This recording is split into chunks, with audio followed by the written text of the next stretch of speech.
Donc le populisme paraît comme une notion qui encadre des phénomènes fort différents, voire opposés, même si dans certains cas, on peut parler d'une base commune de désenchantement de la démocratie existante, ou au moins désenchantement de ces modèles à suivre, les modèles démocratiques à suivre, les modèles dits occidentaux, peu importe, les modèles auxquels on se réfère quand on parle de la démocratie.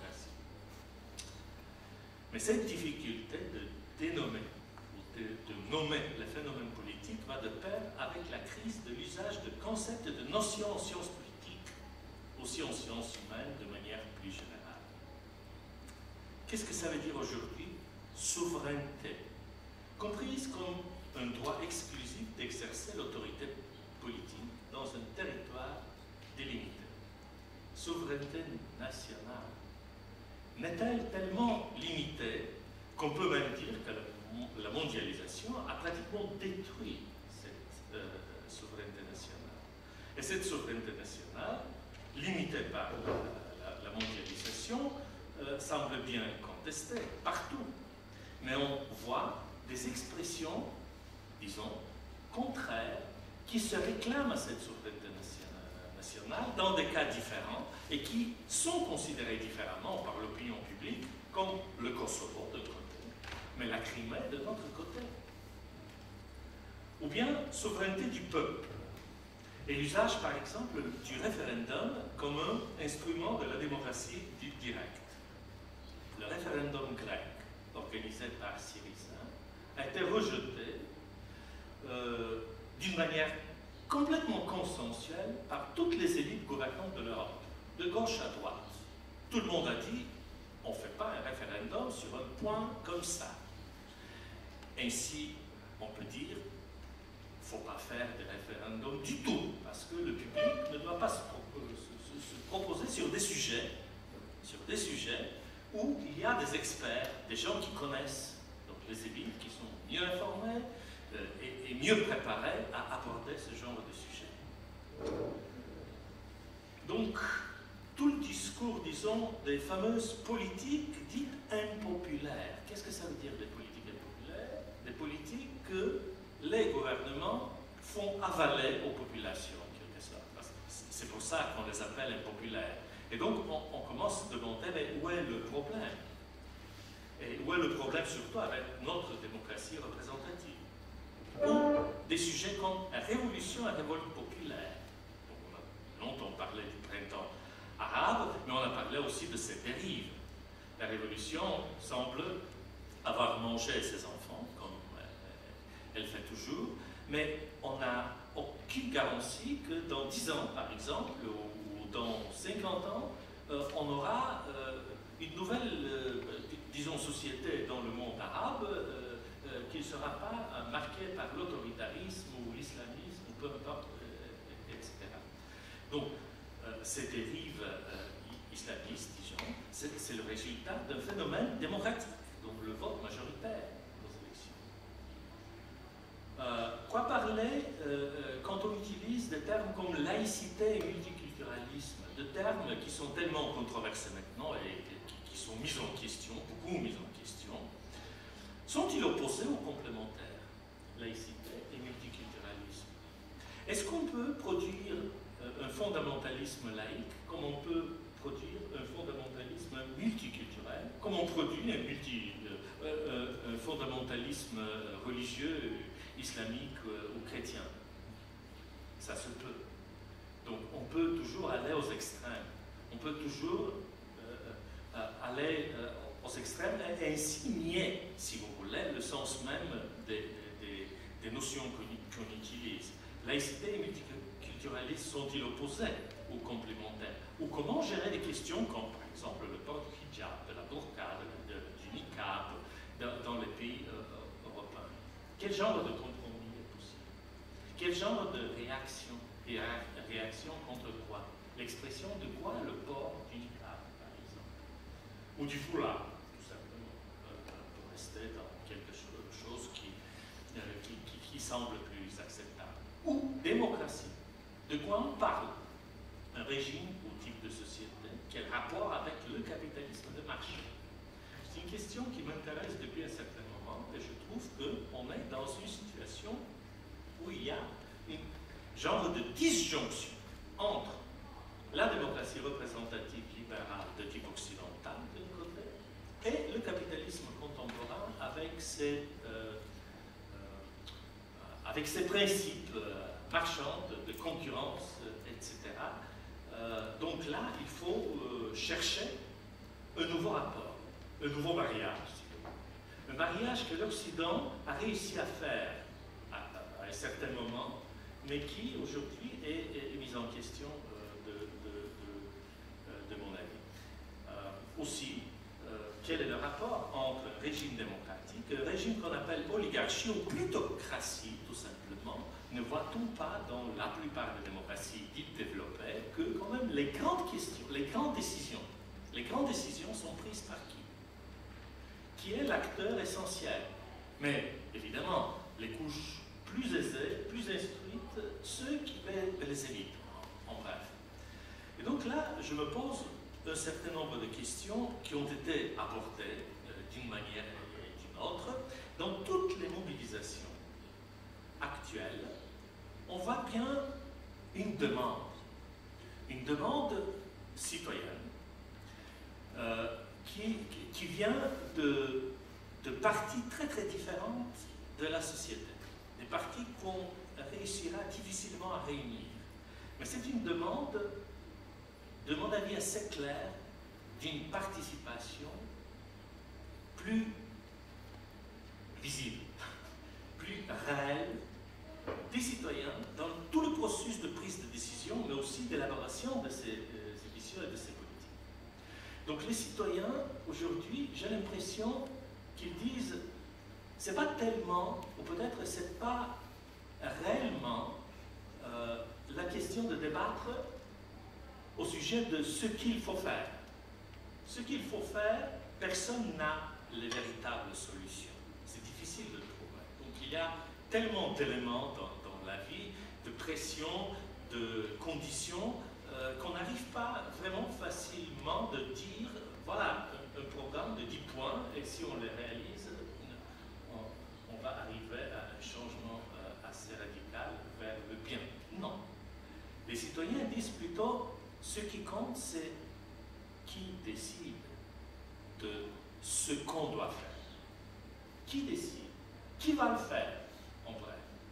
Et c'est pourquoi quand on regarde un peu la situation en Grèce, Syriza qui organise un référendum, qui gagne après ce référendum des élections anticipées, et qui fait exactement ce que qui a fait le contraire. Bon, mais on se dit, mais pourquoi les Grecs acceptent ça? Mais justement, c'est la question. Les Grecs peut-être se rendent compte qu'on ne peut pas faire autrement, tout simplement. Ils ont avalé la situation. Sauf que pour eux, maintenant, il est important de savoir que quelqu'un d'autre, pas ceux qui nous ont amenés jusqu'à cette situation-là, mais des autres qui n'ont jamais gouverné avant, qu'ils le fassent. C'est mieux. Hein?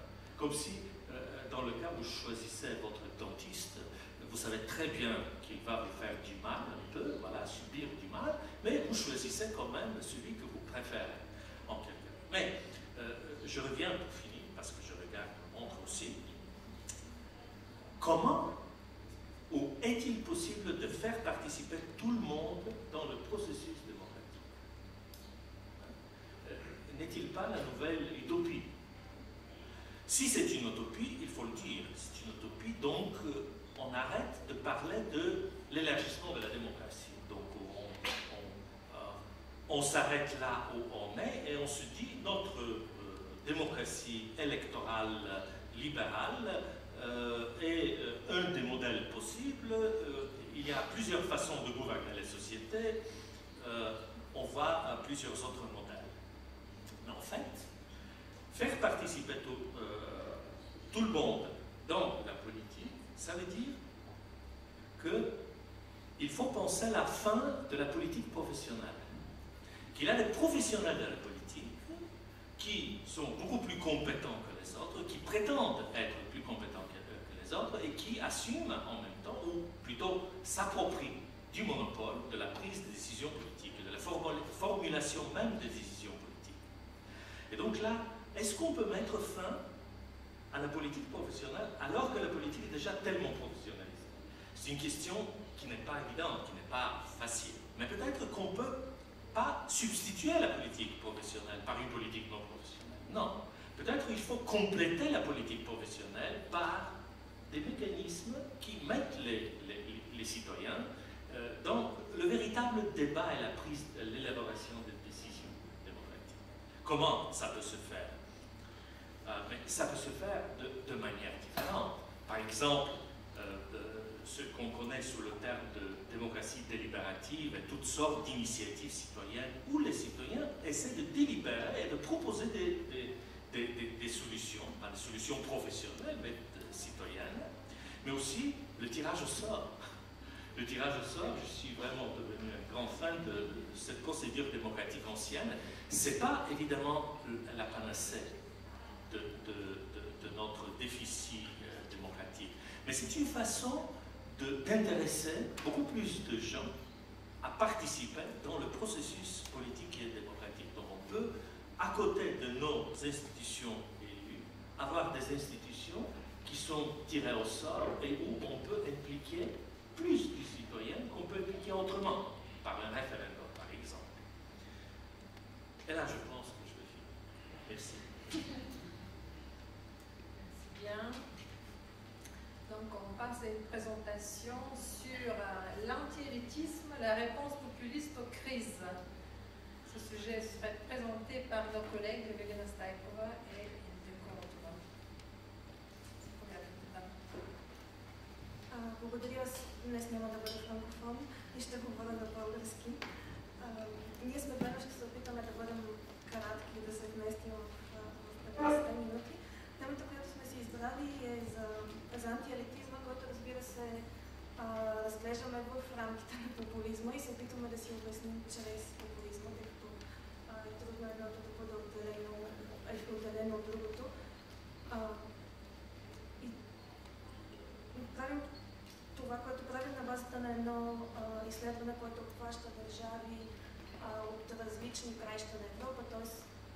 и по линията на Северна и Южна Европа, така и по линията на класически европейски демокрации, посткомунистически нови демокрации. И започваме от опит да си обясним защо популизм е толкова силен, колкото е силен, и защо антиелитизма като част от него е толкова актуален, колкото е. Тръгвайки от идеята за кризата на демократичното представителство, която засяга цяла Европа. Ще кажа нещо изключително банално. Модерната либерална демокрация е изправена пред процес на трансформация. И класическите форми на представителство все повече губят своята популярност. Все по-малко граждани се чувстват представени, все повече граждани се чувстват непредставени и желаят да участват в обществения живот чрез това, което бихме нарекли класически форми, като членството в партии, гласуването и тук правя една малка гражданска сметка, до такава степен наричам малцина сме тези, които се възмущаваме, че правото ни бива вменявано като изпълнение на граждански дълги задължения или че други са лишени правото си да гласуват. Но така или иначе в тази ситуация антиелитизмът се явява естествения отговор на тази ситуация. Елитите са естествения враг на гражданите, които не се чувстват представени. Тъй като очевидно не служат на интересите на същите тези граждани. От друга страна се появяват все повече нови канали, все по-нови форми, които способстват гражданската активност по един или друг начин, както бяхме според някои от тях са радикални, протестаторни, протестите, за които всички чухме. Тоест гражданите имат все повече начини да заявяват своите искания и да демонстрират някаква активност. От друга страна, елитите отново ситуация да бъдат все по-малко адекватни на тези изисквания. И политическите партии трудно се адаптират към тези нови форми на гражданска активност, което разбира се е една доста благоприятна, плодородна почва за антиелитистските нагласи и дискурси. Най-често тези нагласи и дискурси са иззети от популистските движения, които се представят като алтернатива на статуквото, на традиционните партии, на традиционните елити, на традиционния естаблишмент. И най-често срещаната таргет група на тези дискурси, партии и движения, разбира се, са младите, но мисля, че професор Кръстева по-късно ще има възможност да говори много повече за това. Разбира се, паралелно с тази криза на представителната демокрация, върви и тази криза на големите идеологии. Най-честия враг в едната част на Европа е либерализма, неолиберализма. В другата част на Европа, 25 години, традиционният враг си комунистите и държавна сигурност. Тоест, и двете посоки, елитът, естаблишментът, статуквото е привидяно като враг.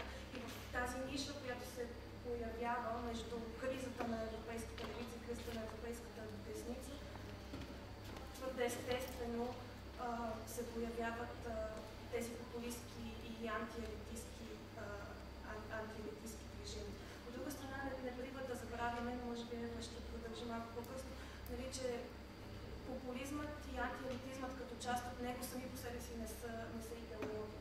Те много често са дискурсивна стратегия, която позволява на различни движения да се позиционират в тази ниша.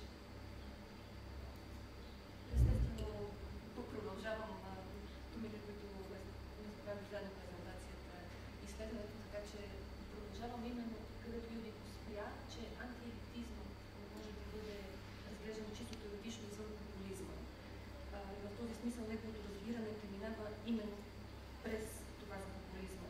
А както и професор Тодоров започна, за това сме един панел, така, дефинирането на популизма с една кохерентна формула и вписването в една стройна теоретична матрица е не просто предизвикателство, то е невъзможно поради голиката и динамична природа на феномена. Даже мнозина изследователи считат, че популизма сам по себе си не е идеология. То е дискурсивна стратегия, която потребяват партии от различни сектори на политическата призма, само крайно радикалните и екстремистските. Съществува дори и термина teen ideology, който твърди, че популизма трябва да се изучава в взаимодействието му с класическите идеологии, защото сам по себе си не предлага нито решение, нито цялостна политическа програма. И популизмът не е идеология, казват много изследователи, по-задълбочено да разглежда. То е една дискурсивна стратегия, използвана от политическите актьори от различни сектори на политическата призма, и в него се вижда един вид политическо поведение на различни политически актьори, където антиелитизмът парадоксално е един от най-видимите елементи на този дискурс. И за популизма, и за антиелитизма, и Юдит започна с това, ключова роля има разбирането за дихотомията между народ-елит. И в дискурсивната стратегия на антиелитизма, и в изобщо разбирането на популизма. Разбира се, не трябва да се забравя, че народът е част от наратива на повечето модерни и не само политически идеологии.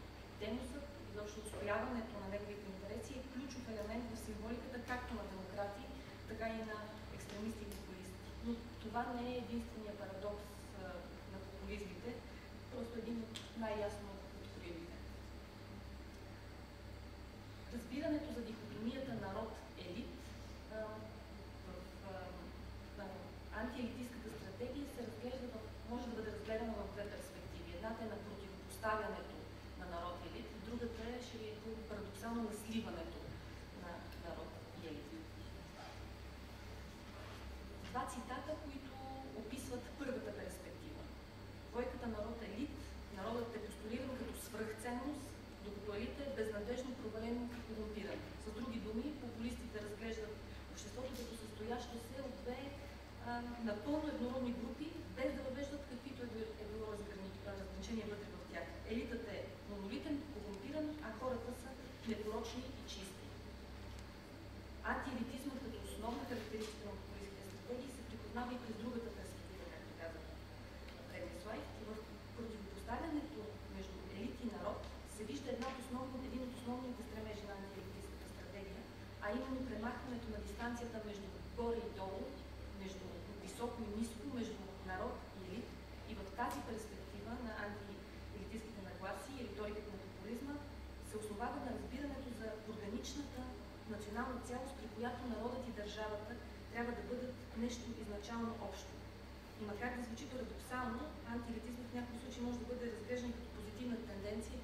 Пак ще цитирам професор Тодоров, който резюмира идеята последния начин. Самата идея народ срещу елит може да бъде вредна, но може и да не бъде. Защото всякакви стратегии, които увеличават участието на гражданите в управлението и разширяват демократизма в представите на демокрации, са добре дошли. Всъщност, популистският призив за примахване на дистанцията между народ и елит, между горе и долу, би могло да има и някаква положителна страна в ситуация на криза, както казва и на представителната, политическото представителство и представителната демокрация, в която се намират повечето западни общества и всичко останало. Споменахме вече, че Ева спомена, че много са парадоксите в популизма и популистския дискурс. Един от най-отчетливите е видим през традиционните медии, новите медии и младите. Не случайно се казва, че популизма е много често дискурсивна стратегия. Повечето, изимам пример от България, повечето популистски партии, които лесно бихме вписали в тази категория в България, имат собствени телевизии. Ако нямат собствени телевизии, могат се на обаждане да решават какво се случва в телевизията. Така че тази разлика между корумпирания елит и некорумпирания елит също доста бързо и доста лесно се размива. Изненадващо, или може би не толкова изненадващо, от изследванията, които правихме в около 7 държави, струва ми се, популистските партии, тези, които са традиционно бихме посложили в този спектър, но и онези, които използват популистски стратегии, са изключително успешни не само в традиционните медии, но и в новите медии. Абсолютно най-активните в използването на всичко, което са нови канали за комуникация, през Facebook до YouTube и Twitter, включително, що се касае и до българския политически живот, който, както така знаем, тези канали за комуникация не са толкова използвани дори по време на кампании. И тук пак основният таргет са младите хора, които в този наратив на популизма, младите са некорумпираните от статуквото и от традиционните елити. Тоест тези, които най-лесно биха били спечелени за антиелитистката кауза. Следващия парадокс, той е също особено забавен и интересен. Антиелитизмът като генератор на елити, антиелитизмът и антиелитистските партии, популистските партии, които традиционно раждат харизматичният лидер. Тоест от една страна този наратив срещу елита, срещу статуквото, срещу силните фигури, срещу естаблишмента, срещу правителството, министър-председателя, така нататък, който обаче ражда фигурата на харизматичния лидер. И тук примерите също са безброй и емблематични, като минем през човека с няколкото договорки със съда в последните месеци в България, през лидерите на крайната десница в Европа, от Франция до Австрия. И мисля, че това беше всичко. Не, това всичко, което искахме да ви кажем. Разбира се, както много пъти казахме, разглеждаме антиелитизма като част от популизма. И в този смисъл елитът е един от многото други. Многото други се репродуцират и взаимно генерират. Тоест, ако елитът е политическият друг, ние не можем да го разглеждаме през безкултурния, религиозният или представителят на което и да е дори сексуално малцинство. Тоест, другият в политически смисъл най-често обвиняван за това, че способства, подпомага, работи в полза не на народа, не на националното тяло, а на културният, религиозният, сексуалният друг, който вреди на народа.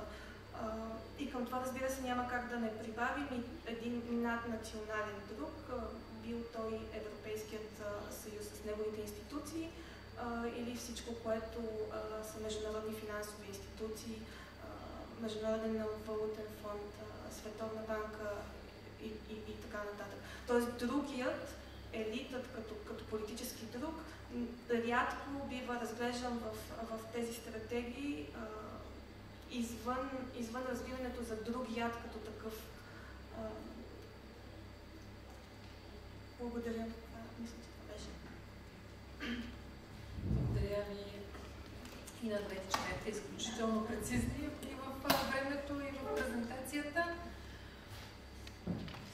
Alors, on passe la parole à Monsieur Nano Rougine. Et son sujet porte sur le populisme dans les Balkans de l'Ouest. C'est le cas de la République de Macédoine, crise de l'identité et de la démocratie.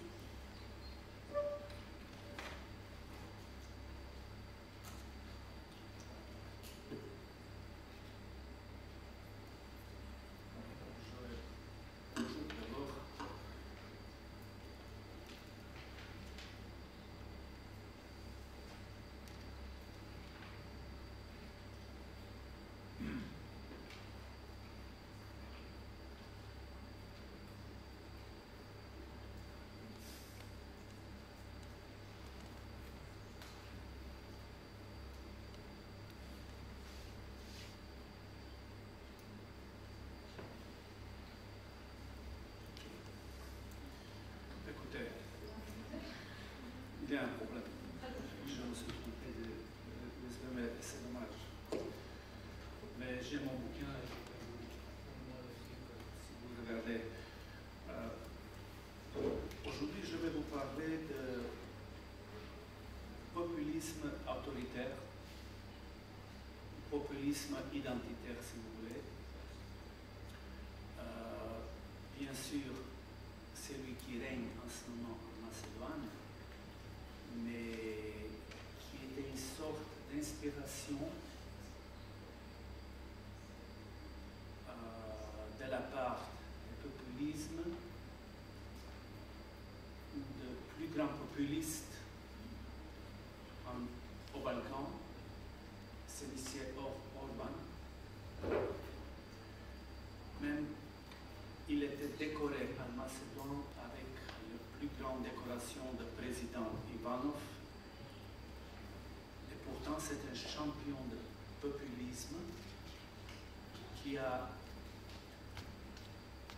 réussi de nous persuader comment il faut faire pour continuer de gagner les élections et d'être toujours de plus en plus populaire dans son pays. Mais d'abord, on se demande qu'est-ce que c'est les Balkans après la chute d'un mur, voilà, maintenant la 3e décennie. Un des dissidents hongrois, écrivain Arpad Gonc, et l'ex-président hongrois aussi, il disait à l'époque de la domination soviétique, on pensait que la tâche la plus compliquée a été la chute du communisme, tandis que la construction de la démocratie était considérée comme une affaire simple et automatique. aujourd'hui, les élites politiques des États balkaniques ont compris que l'édification de la démocratie est un processus très complexe et contradictoire. Dans la région des Balkans partagée parmi les États aspirants et les États membres de l'Union européenne, des peuples frustrés par la pauvreté et le complexe social du chômage, des ethnies qui sont en train de chercher ou bâtir une nouvelle identité nationale, comme le mien par exemple. Maintenant, si vous demandez à quelqu'un de Macédoine, qu'est-ce que nous sommes? Est-ce que nous sommes des anciens Macédoniens d'Alexandre le Grand, avec ce baroque et le nouveau classique dans l'architecture de Skopje, ou nous sommes des Slaves, ou autre chose? C'est le populisme qui a mis une question sur l'identité nationale. Nous connaissons tous, ou presque, l'idéologie du populisme. Elle est très proche à l'idéologie des démagogues et manipulateurs. Depuis toujours, Vox Populi, Vox Dei, c'est la devise des démagogues et des populistes depuis l'Antiquité grecque. D'après leur phrase sucrée, le peuple et le tsar, ses appétits, ses désirs sont des ordres pour moi. Leur stratégie principale est le séduire pour mieux le dominer. Ils se considèrent comme un pasteur, comme un berger, plébiscité par l'histoire, qui doit mener son peuple. Si je vous dis que un des apologuettes de notre cher Premier ministre, un type qui s'appelle Alexander Stankovski, dit que Gruevski est le plus grand Macédonien depuis 1000 ans. Comment? Il est de petite taille, mais l'esprit très riche. C'est-à-dire, il dit, la Macédoine existe depuis 1945. Et puis, excusez-moi, nos collègues bulgares qui pensent que Samuel est bulgare, c'est une iconographie commune. Bon, nous pensons que c'est macédonien.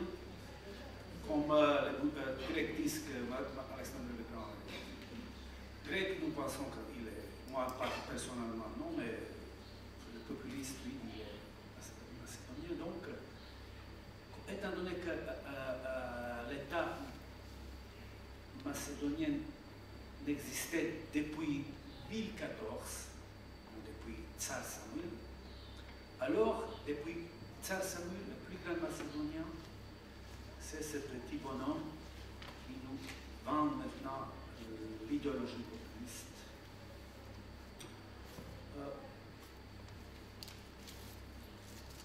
C'est une idéologie d'autoritarisme, c'est une sorte de démocrature, la symbiose de la démocratie et de dictature, parce que il a réussi de contrôler tout ce qu'on appelle check and balances. Donc, d'abord l'opposition, qui n'a aucun statut. Si je vous dis que le 25 décembre 2012, il a expulsé par les forces de police les députés de l'opposition dans la rue, avec l'aide de la police, pas de parlement, mais police spéciale. Puis, on est à 123e place d'après les journalistes sans frontières, donc 123e place. On était 87e. Et puis qu'il existe un clientisme vis-à-vis les électeurs et vis-à-vis les hommes de business. Et tout est donc corrompu dans cette politique populisme. comme je vous ai dit, il était inspiré de celui qu'on appelle Orban. On l'appelle, il y a plusieurs épithètes pour Orban. On l'appelle Orbanistan, Orbania, la démocratie d'archipélague de Goulash. Et quand Daniel Cohn-Bendit le critique,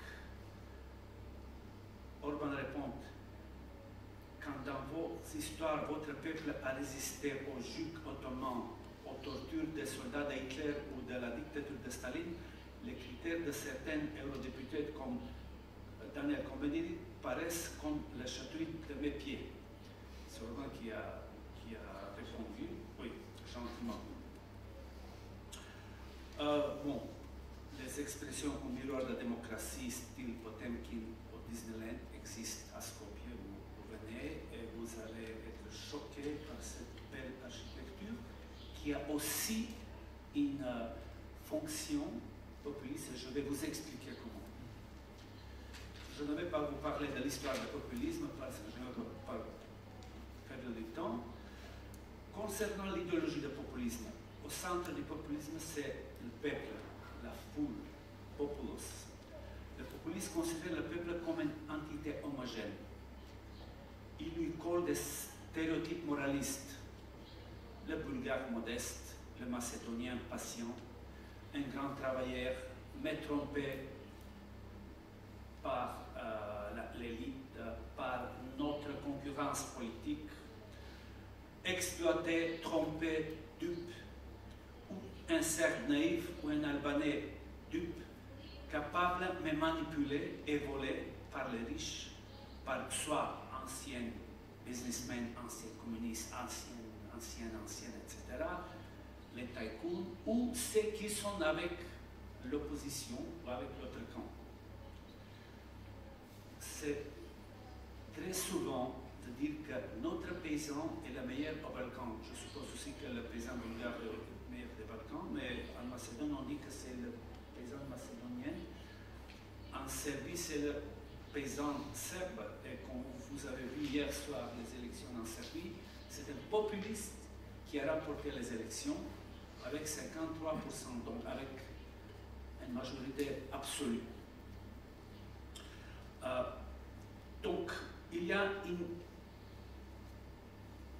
une sorte d'idéologie qui font une dichotomie verticale entre le peuple et l'élite, entre ce que l'on parlait ces jeunes chercheurs, entre nous en bas et vous en haut. Mais nous en bas, c'est moi qui règne avec le pays, donc c'est lui qui est en bas. Et les hauts, ce sont les élites. Bien sûr, les Européens ont mal réagi à ce phénomène d'urbanisation des Balkans. Orban était considéré au Paris Match il y a 2 ans comme l'homme de qui l'Europe a peur. Et comme dit George Conrad, c'est la symbiose de petit Poutine et encore plus petit Berlusconi.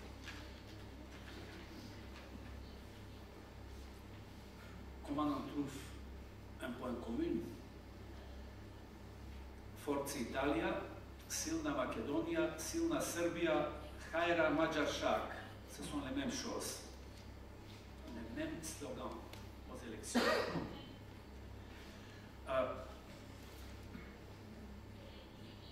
Finalement, pour terminer avec Orban, quand il était en opposition, il a dit: le pays ne peut pas être en opposition. Le pays ne peut pas être en opposition. La place des patriotes, c'est au pouvoir. Donc les patriotes toujours doivent régner le pays. Passons maintenant spécialement au populisme macédonien. 11 ans. Ok, je termine comme on dit un collègue ici pendant une demi-heure, donc je vais dire comme ça, je termine bientôt. 11 ans, il partit au pouvoir, et donc il a un contrôle absolu. Au début d'un mandat, son populisme était contre les gens qui étaient corrompus,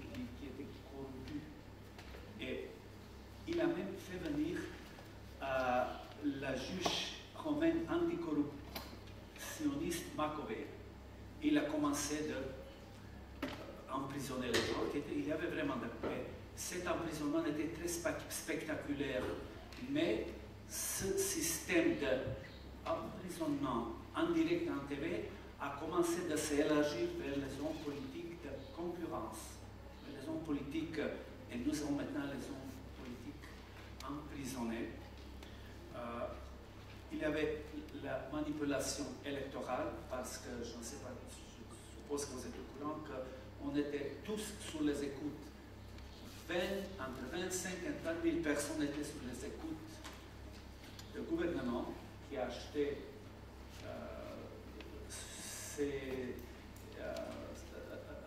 ces machines pour nous écouter d'Israël, mais quelqu'un a volé tout ça et il a donné à l'opposition 1,3 million files des écoutes qui étaient. Et ces écoutes, comme il ne savait pas comment ça fonctionne vraiment bien, même il était sur les écoutes et on a découvert beaucoup de falsifications sur les élections. 100 000 cartes d'identité neuves. Les gens qui vont 5-6 fois par bus de voter dans les différents endroits. Ordonnances aux médias, comment faire, quoi écrire, etc. Les tribunaux qui sont complètement politisés, qui ne sont pas capables d'entreprendre aucune décision contre les gens qui sont au pouvoir. Et puis, finalement, la crise est apparue. En ce moment, le pays est en crise.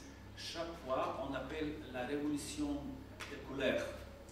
Chaque fois, on jette des couleurs sur les différents monuments de Skopje. Je pense que nous sommes les champions des monuments sur une place, sur mètre carré, sur la place de Macédonie, parce que, et vous allez voir par exemple des héros aussi communs, Otsetelchev qui est sur un cheval, je pense qu'il n'a jamais monté le cheval, ou Yann Santansky qui est cheval, ou chacun maintenant sur un cheval, et je suis certain qu'ils n'ont jamais eu un cheval. Et puis, d'une part, vous regardez Justinian, de l'autre côté, c'est Samuel, puis il y a au centre-ville le plus grand monument d'Alexandre le Grand, de 35 mètres. Au-dessus, il y a une fontaine, et puis vous écoutez la musique classique avec les couleurs qui changent, c'est tellement kitsch. Vous écoutez Strauss, et vous avez la fontaine qui mange, etc. Et bien sûr, partout, ça s'appelle le projet Skopje 2014, avec 2014. Vous voyez, 2014, Samuel, 2014, Gruevski. Et puis, le pire, c'est que le peuple naïf, le peuple de la rue, parce qu'on a 31% de chômage, 31% aussi de la pauvreté,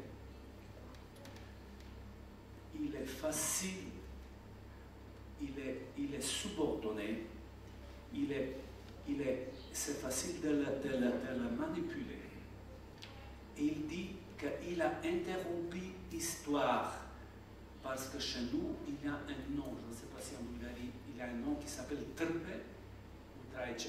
Trpe, celui qui est soumis, qui ne dit jamais rien, qui est toujours pour qu'on Traice, soit calme, etc.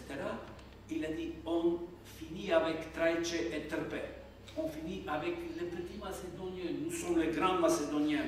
Comme Alexandre le Grand, lui, bien sûr, alter ego d'Alexandre le Grand, c'est notre premier ministre. Si je vous dis des choses comme il a trouvé tribu au Pakistan, les Khunzi, qui sont d'Alexandre le Grand de l'histoire, et il a fait venir le roi des Khunzi à Skopje, et notre archiviscope, il dit, mais qu'est-ce qu'il est? Il est le même visage comme Alexandre le Grand, rien à voir. Il était avec un visage complètement différent, brune, tandis qu'Alexandre était blond. Mais tant pis, c'est pas la peine. Les Khunzi, ce sont nos ancêtres. Bref, le populisme existe, et je termine avec trois, parce qu'il y a beaucoup de... On peut parler d'Ernesto Laclau, etc., on peut ouvrir une dispute, est-ce que c'est bien, est-ce que c'est non, mais je vous ai parlé du populisme qui est en place. Donc le populisme, c'est homogénéiser le peuple. Vous devrez penser comme moi. Si quelqu'un pense différemment, c'est un ennemi de mon peuple. Et bien sûr, les émigrés, l'opposition, nous qui sommes contre cette Disneyland à Skopje, etc., nous ne sommes pas des patriotes, nous sommes dangereux. La deuxième remarque, c'est que le populisme, toujours, il est toujours contre le pluralisme, parce qu'il pense que quand nous sommes unis, nous sommes toujours plus forts. Pour cela, votez pour moi, parce que je vais vous guider vers l'avenir, et bien sûr avec la démagogie, etc. Et troisième question, il ne veut jamais de consensus ou d'entreprendre certaines discussions, de donner le droit à l'autre. Pour cela, il a un contrôle des médias absolu. Heureusement que la communauté internationale, pour cela, ce matin, j'ai posé la question à mon collègue de la France, parce que beaucoup de gens en Macédoine, en ce moment, pensent que la communauté internationale peut aider. Il est vrai qu'on a nommé un nouveau, un spécial juge,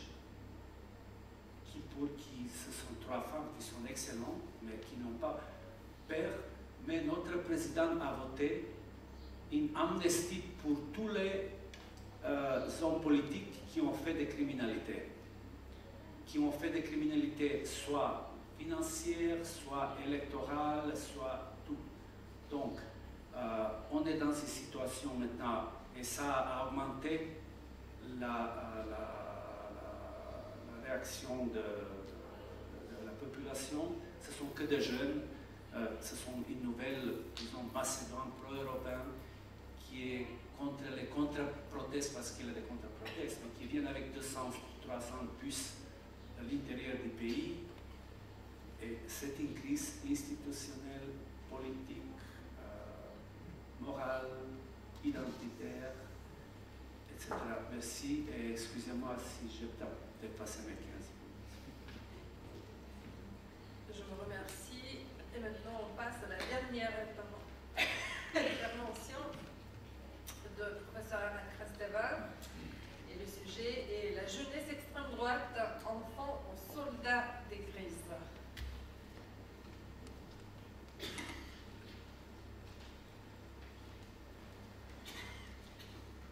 Nous n'avons pas besoin de votre politique de la jeunesse. La jeunesse est notre politique. C'est une petite citation du manifeste des identitaires. Les identitaires, c'est une organisation des jeunes d'extrême droite en France qui, par hasard, ne s'appelle pas manifeste, mais s'appelle déclaration de guerre, et qui continue dans les partis politiques. Les jeunes sont la main-d'œuvre au sein de la génération identitaire. Nous sommes la tête et le cœur. Plus qu'un mouvement de la jeunesse, nous sommes la jeunesse en mouvement.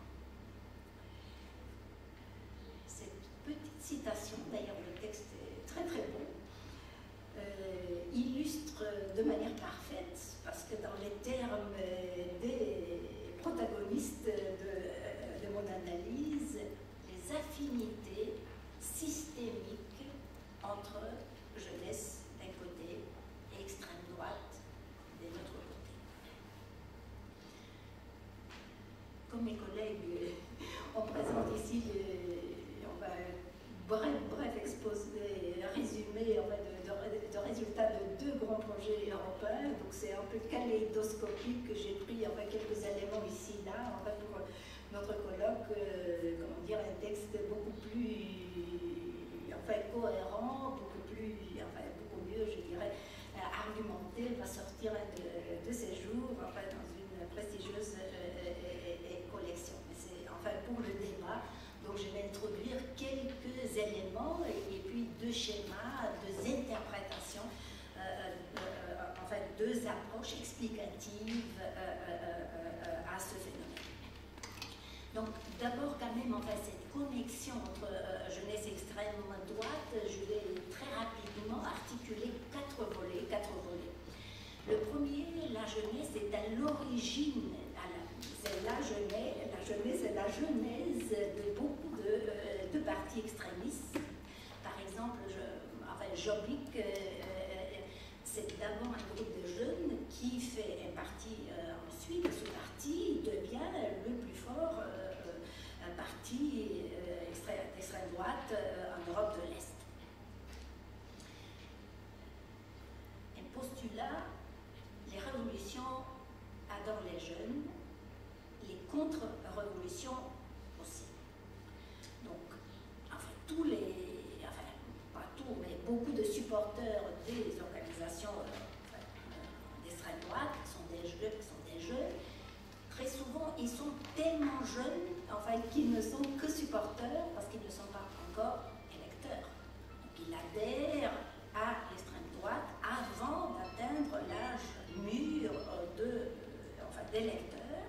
Pour, je prends de nouveau l'exemple de Jobbik, c'est 1 sur 4, c'est 24% qui sont des adolescents. Le troisième volet est qualitatif, mais tout à fait impressionnant, que la jeunesse remplace ou prend la place, prend la priorité en tant que caractéristique pour les organisations d'extrême droite, on ne peut pas toujours le répéter. Par exemple, un jeune de l'Union nationale bulgare, nous dit: nous sommes d'abord une organisation de jeunesse et après une organisation nationaliste. Et le 4e volet, c'est l'attraction à la fois irrésistible et pour certains inexplicable de l'ordre et de la discipline. Casmude a été cité ce matin, beaucoup parmi nous l'ont lu et le cite et l'enseigne à nos étudiants. Il dit: plus une organisation est structurée, moins elle est attractive pour les jeunes. Nous savons que Casmude est un des grands experts de l'extrême droite. Il a dirigé un ouvrage sur la jeunesse extrême droite. Il m'est difficile d'être plus en désaccord avec un auteur que dans ce cas-là. Beaucoup de nos entretiens montrent exactement le contraire. Qu'une des raisons principales pour adhérer à ces organisations, c'est exactement l'attrait de la discipline. Un jeune de 17 ans de notre Union nationale bulgare dit: ce que j'aime le plus, c'est l'ordre et la discipline. Je peux pas,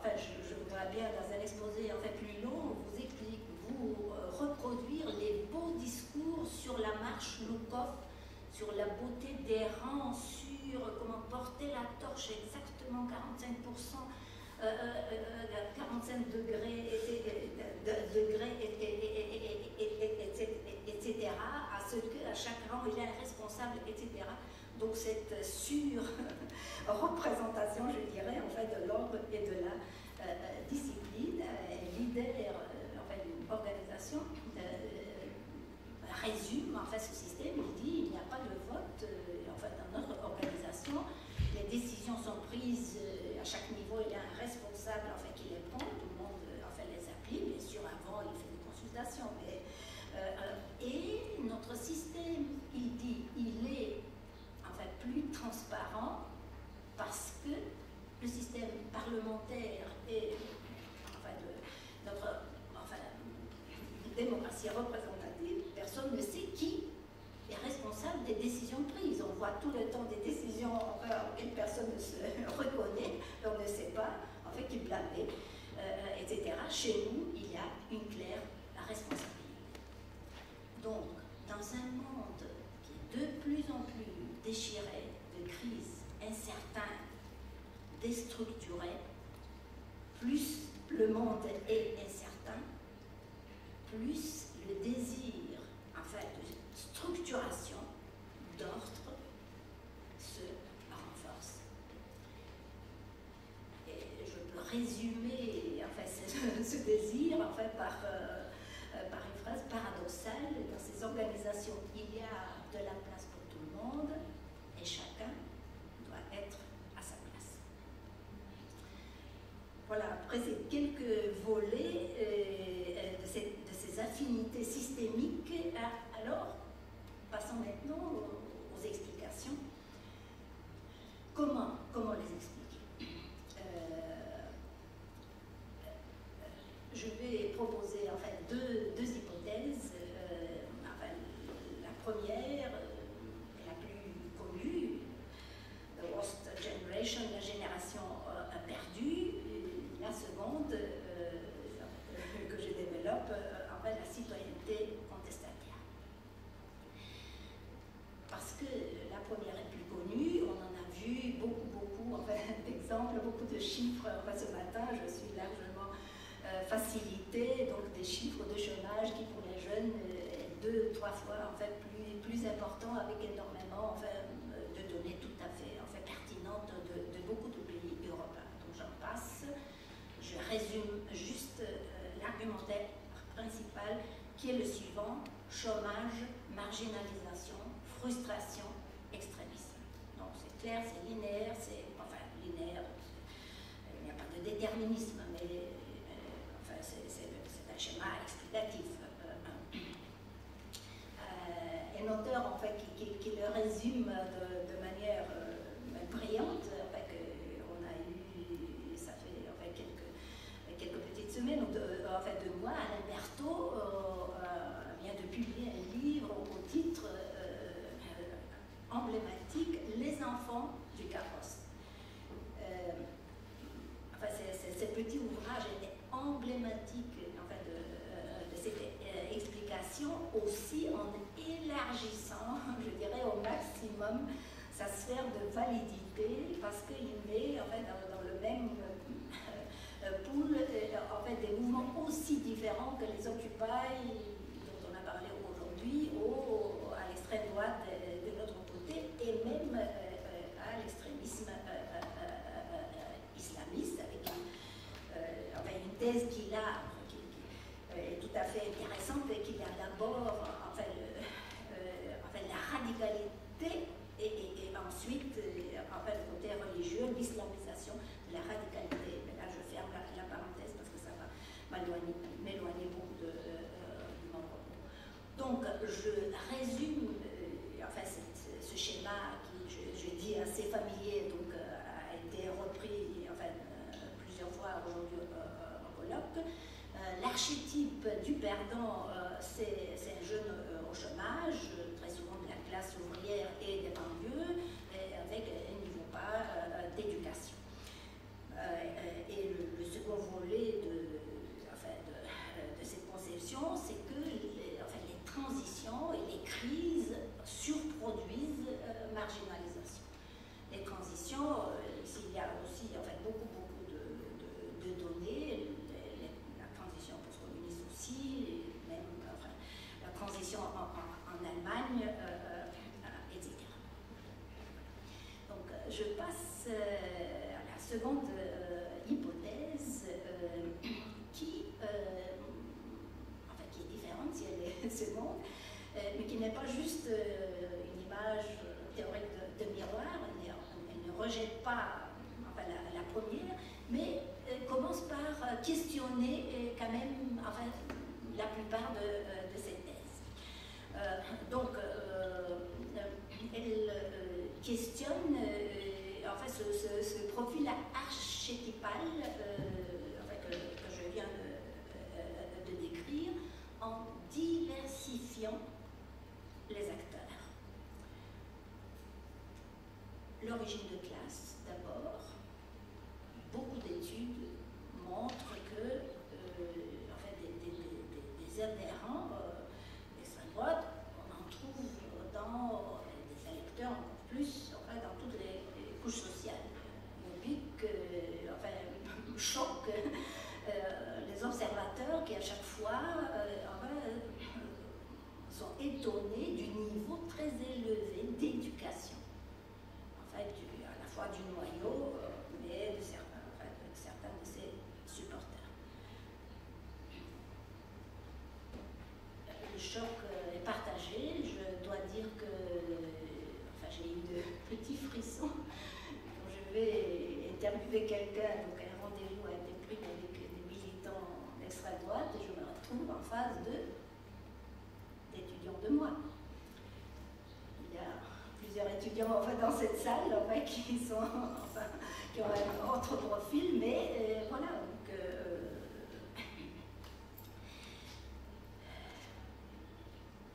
voilà, ça c'est, je dis, la diversification enfin, des acteurs.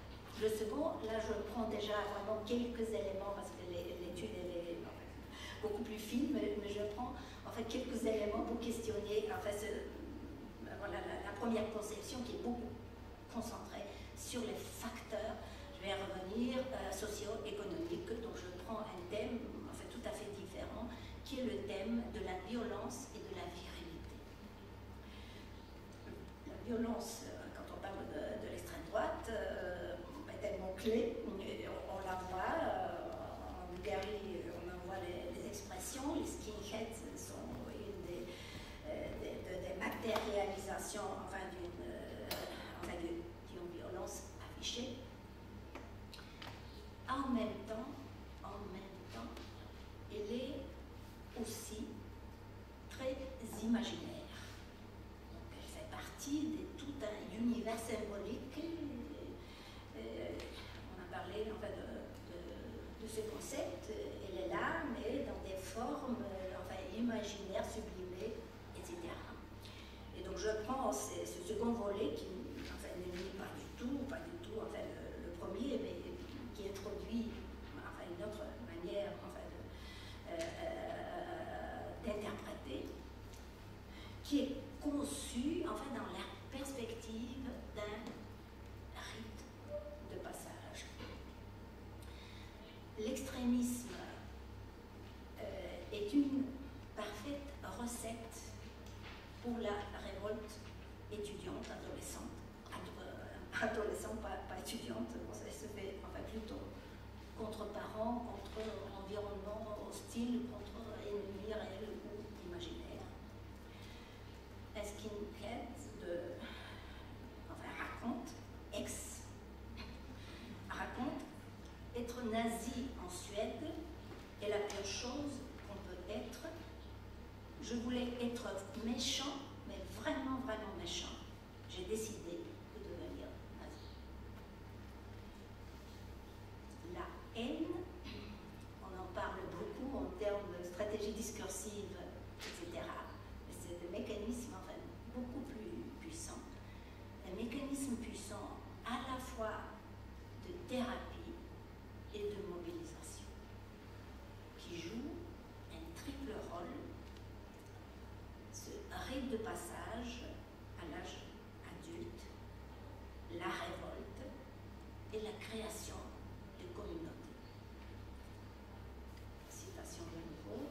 On aime haïr ensemble, ça sépare, mais ça unit aussi fortement.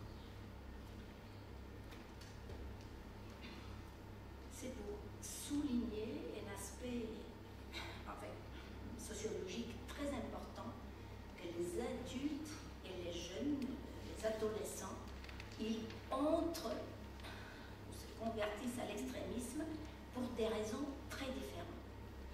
Les adultes, comme règle, adhèrent pour des raisons idéologiques. Je n'entre pas dans le débat si le populisme est une idéologie, etc. Ça n'a pas 3 minutes. Mais je peux m'arrêter à n'importe quel moment. De toute façon, c'est juste. Moi, je suis flexible. Là, je peux m'arrêter maintenant parce que je suis à 4e page, une dizaine, etc. Les adolescents entrent certains âges, ça c'est juste, cette entrée explicative, aussi comme un projet de masculinisation, comme un projet d'entrée dans l'âge adulte par cette très forte virile masculinisation. Donc les entrées sont différentes, les sorties aussi sont différentes. Les adultes sortent plus difficilement parce qu'ils ont fait des choix, etc. Tandis que, c'est pour ça que j'insiste sur des explications alternatives que cette conversion ouvre des voies théoriques, mais aussi sociologiques, même le travail social, des possibilités de réversibilité. Donc on se convertit à l'extrémisme, on peut se reconvertir à la normalité. Juste un petit exemple, une des associations les plus efficaces de cette reconversion, elle est fondée, gérée, par des ex-nazis, et donc qui travaillent avec d'autres jeunes et les aident à revenir vers la normalité. Et donc cette seconde interprétation permet mieux d'échapper à la, je ne sais pas si je vais le prononcer correctement, Sheila de la stigmatisation et Karine de la moralisation. Madame la Présidente, je m'arrête ou je vais quand même faire une conclusion sans avoir 2 minutes. Voilà, donc encore, quelle généreuse, voilà, j'ai insisté à être dans cette session. Je plaisante, je vais, voilà, je sors, mais bon, de toute façon.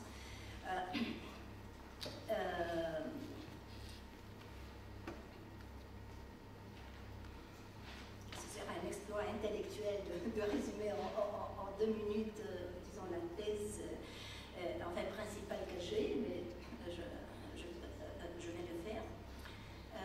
Elle se résume en 3 mots-clés. Une génération, 2 protestations.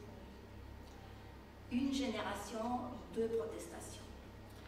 Donc on a eu de belles et convaincantes articulations à la fois des crises et des sentiments de crise, avec toutes les implications, désenchantement, défiance, etc. Alors comment les jeunes réagissent à cette situation? Donc, ici, je me concentre sur les réactions protestataires. Donc, il y a une voie commune qui est parcourue au début. C'est la voie de la protestation. On a édité un ouvrage, La rue et les rues. Donc, ça, c'est une belle métaphore pour l'image, pas une métaphore, mais une image pour des sociétés caractérisées par l'extension du conflit et la normalisation de l'inconventionnel. Les protestations avant été des exceptions, maintenant deviennent de plus en plus la règle. Donc, il y a la jeunesse qui va au début ensemble, pour accumuler ce capital contestataire. Et puis après,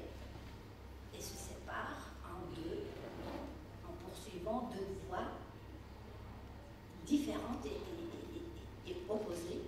Il y a eu une belle question en fait, que les verts n'apparaissent pas en fait, dans nos débats. Donc j'ai promis, je ne sais pas si mon ami vert est ici, un militant vert, donc d'en parler un tout petit peu, je parle encore moins. Donc les verts et enfin l'extrême droite, la jeunesse en fait, d'extrême droite, sont deux voix différentes et opposées, mais qui ont le même tronc de contestation.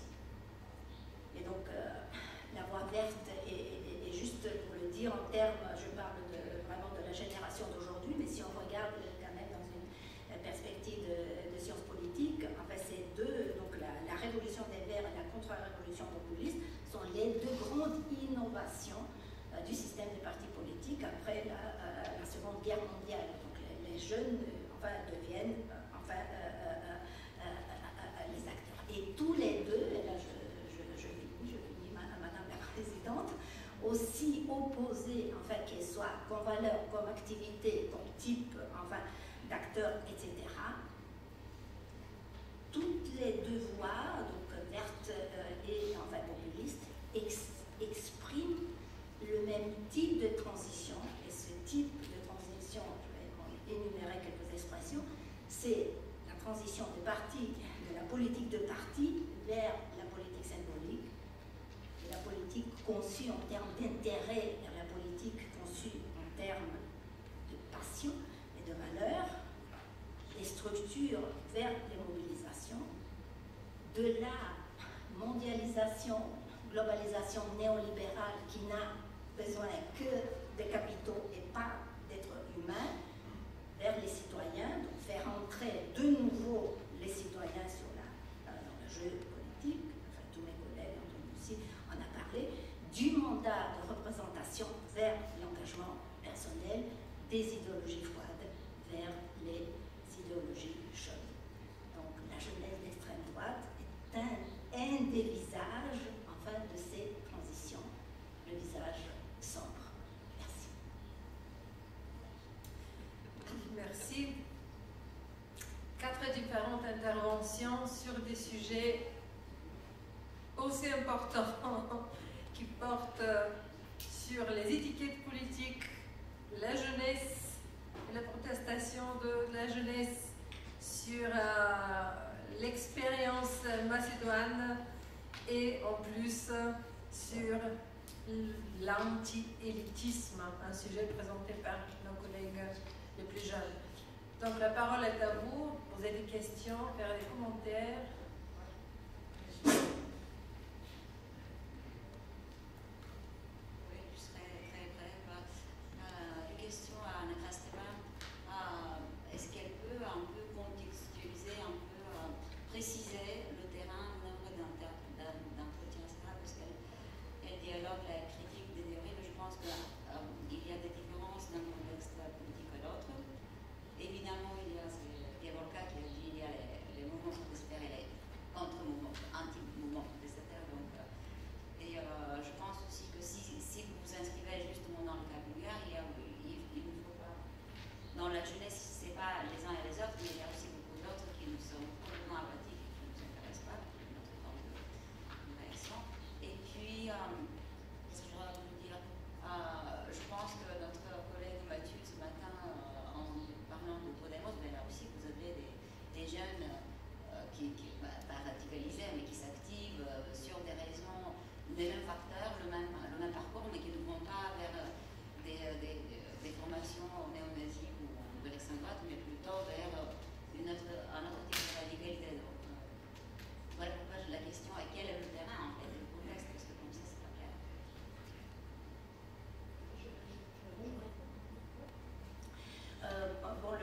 D'abord, la question des pays, j'ai mentionné deux projets, donc j'ai profité bien sûr des interviews que nous avons fait, notre équipe ici, mais aussi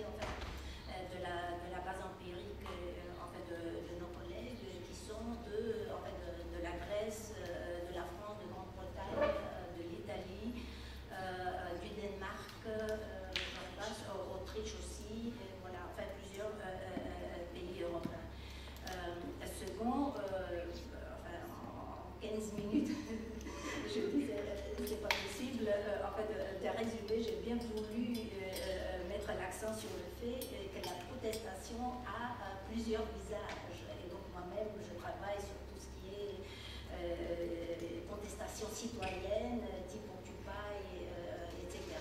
Ce qu'on a fait aussi ensemble, que j'ai publié en bulgare, en anglais, ce que ici j'ai conceptualisé, enfin, dans les deux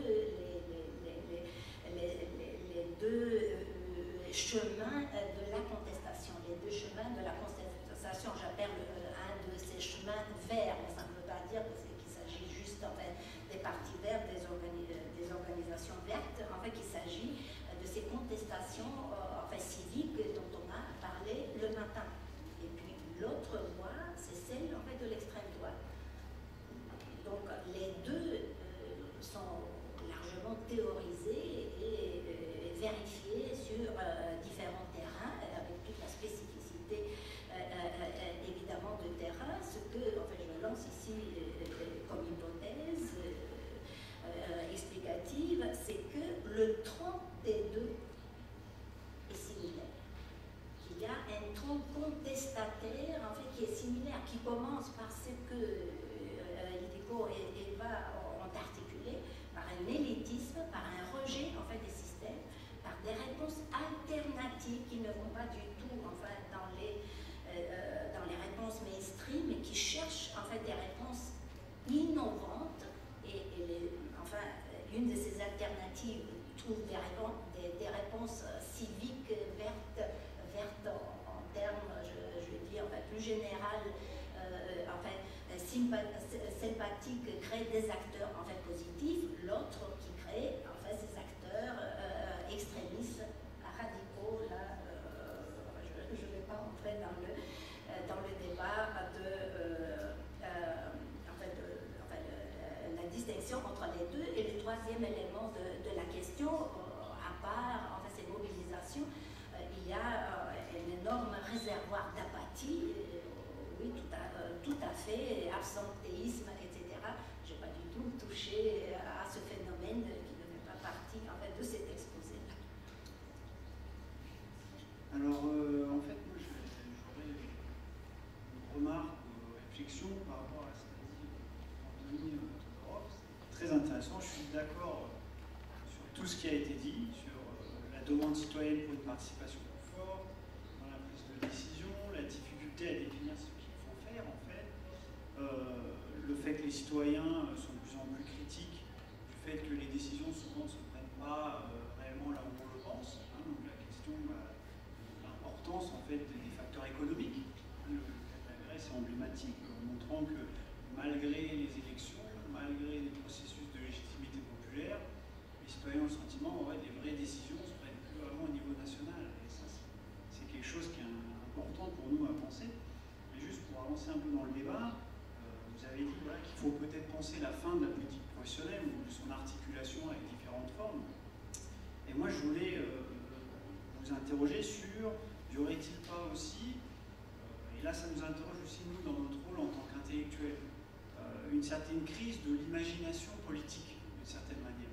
Parce qu'on voit bien ce qui est revenu ce matin dans tous les débats, c'est voilà, les citoyens ils sont perdus, il y a le sentiment que la gauche, la droite, pareil, donc il y a des réponses anti-élitistes, mais est-ce que ça, c'est pas aussi parce que, véritablement, les élites politiques, et aussi d'une certaine manière les intellectuels, ne jouent plus véritablement leur rôle, ou plus autant qu'auparavant, en montrant le chemin qu'il faut suivre, et en donnant de nouvelles perspectives, en offrant voilà, de la nouveauté.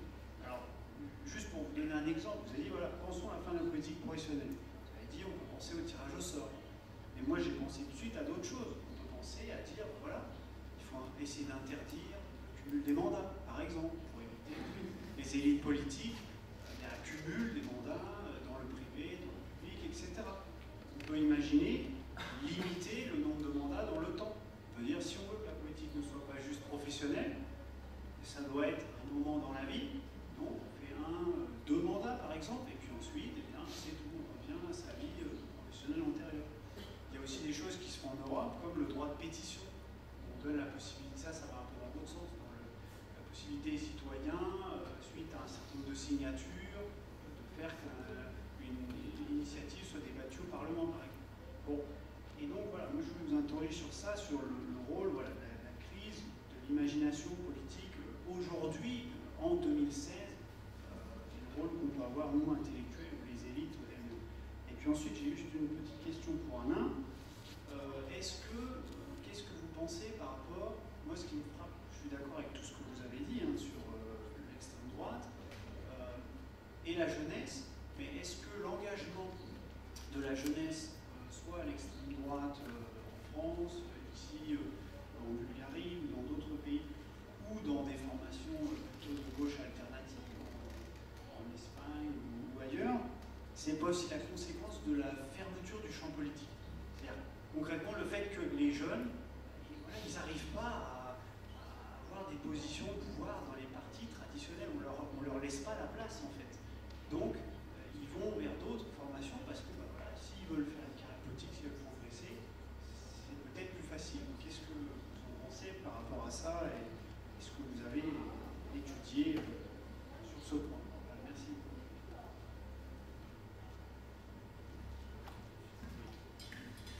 Oui, beaucoup de questions, de remarques en fait, mais je dois dire qu'en préparant cette intervention, j'ai pensé quand même à 3 livres qui m'avaient impressionné récemment. Donc l'un, pas très récemment, de Bernard Manin, les années 90, quelque chose comme ça, intitulé Principe du gouvernement représentatif, dont la première phrase vous dit de continuer.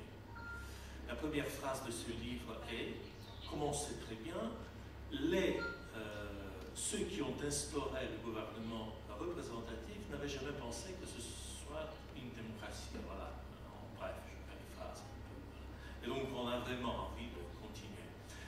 Mais après, un livre plus récent d'un auteur belge flamand, David van Rijbroek, qui est connu plutôt par son histoire du Congo belge, mais il a fait un petit bouquin dont le titre m'a tout de suite attiré. Je l'ai acheté, je l'ai lu avec grand intérêt, contre les élections. Voilà, contre les élections. Ce n'est pas un livre contre les élections, mais un livre qui vous donne l'information, l'idée, la réflexion sur toutes sortes d'initiatives citoyennes pour compléter la démocratie élective, donc basée sur les élections, par une démocratie aléatoire, donc basée sur le tirage au sort. J'étais étonné de voir combien d'initiatives en Europe et dans le monde il y en a, il existe, il y a un grand débat.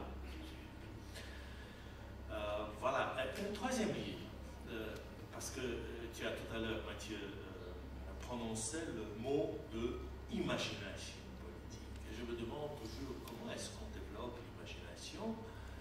Moi, je suis très vraiment sciences humaines.